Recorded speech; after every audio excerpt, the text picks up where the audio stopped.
नमस्कार दोस्तों, आप सभी का मेरे चैनल पौराणिक कथाओं में स्वागत है। सावन सोमवार का व्रत करने से भोलेनाथ और माँ पार्वती का आशीर्वाद प्राप्त होता है। साथ ही भगवान शिव और माँ पार्वती की कृपा उन पर बनी रहती है। जो व्यक्ति व्रत रखता है उसको यह कथा सुनना या पढ़ना ज़रूरी माना गया है। मान्यता है कि इस कथा के बिना पढ़े या बिना सुने व्रत का फल प्राप्त नहीं होता है। तो आइए जानते हैं सावन व्रत की व्रत कथा। एक बार किसी नगर में एक साहूकार रहता था, जिसके घर में धन की कमी नहीं थी, लेकिन उसे संतान सुख प्राप्त नहीं हुआ था, जिसके कारण वह बहुत परेशान रहता था।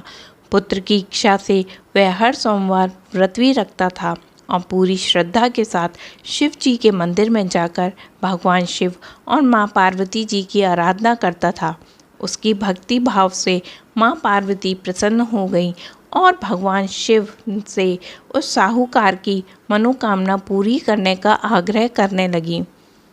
पार्वती जी की इच्छा सुनकर भगवान शिव ने कहा, हे पार्वती, इस संसार में हर प्राणी को उसके कर्मों का फल मिलता है।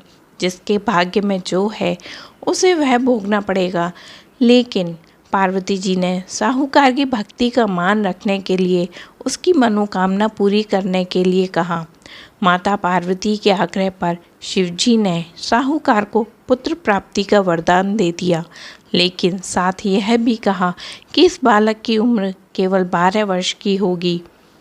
माता पार्वती और भगवान शिव की बातचीत को साहूकार सुन रहा था, जिसे सुनकर ना तो उसे कोई खुशी हुई ना ही कोई दुख हुआ।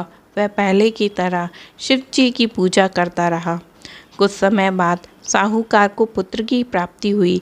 जब वह बालक 11 वर्ष का हुआ तो उसे पढ़ने के लिए काशी भेजा गया। साहूकार ने पुत्र के मामा को बुलाया और उसे बहुत सारा धन दिया और कहा कि तुम इस बालक को काशी विद्या प्राप्त करने के लिए ले जाओ और मैं यानी रास्ते में यज्ञ कराते हुए जाना। जहाँ भी यज्ञ कराओ वहाँ ब्राह्मणों को भोजन कराकर दक्षिणा देते हुए जाना। और इस तरह दोनों मामा भांजे इसी तरह यज्ञ कराते और ब्राह्मणों को दान दक्षिणा देते हुए काशी की तरफ चल पड़े। रास्ते में एक नगर पड़ा, जहाँ नगर की राजा की कन्या का विवाह था, लेकिन जिस राजकुमार से उसका विवाह होने को था वह एक आँख से काना था, जिसकी जानकारी लड़की और उसके घर वालों को नहीं थी। राजकुमार के पिता ने अपने पुत्र को काना होने की बात छुपाने के लिए एक चाल सोची। साहूकार के पुत्र को देखकर उसने सोचा कि क्यों ना इसे लड़के को ही दूल्हा बनाकर राजकुमारी से विवाह करा दिया जाए। विवाह के बाद इसको धन देकर विदा कर दूंगा और राजकुमारी को अपने नगर लेकर आ जाऊंगा। उसने लड़के को दूल्हे के वस्त्र पहनाकर राजकुमारी से उसका विवाह करा दिया। लेकिन साहूकार का पुत्र बहुत ही ईमानदार था। उसने मौका पाकर राजकुमारी की चुन्नी पर लिख दिया कि तुम्हारा विवाह तो मेरे साथ हुआ है, लेकिन जिस राजकुमार के साथ तुम्हें भेजा जाएगा वो एक आँख से काना है। मैं तो काशी पढ़ने जा रहा हूँ। राजकुमारी ने चुन्नी पर लिखी बात अपने माता पिता को बताई। राजा ने अपनी पुत्री को विदा नहीं किया। दूसरी ओर साहूकार का लड़का और उसके मामा काशी पहुँचे। वहाँ जाकर उन्होंने यज्ञ किया। जिस दिन लड़के की आयु 12 साल की हुई उस दिन यज्ञ रखा गया। लड़के ने अपने मामा से कहा कि मेरी तबीयत कुछ ठीक नहीं है। मामा ने कहा, तुम अंदर जाकर सो जाओ। शिव जी के वरदान के अनुसार कुछ ही देर में उस बालक के प्राण निकल गए। मृत भांजे को देखकर उसके मामा ने विलाप करना शुरू किया। संयोगवश उसी समय शिव जी और माता पार्वती उधर से जा रहे थे।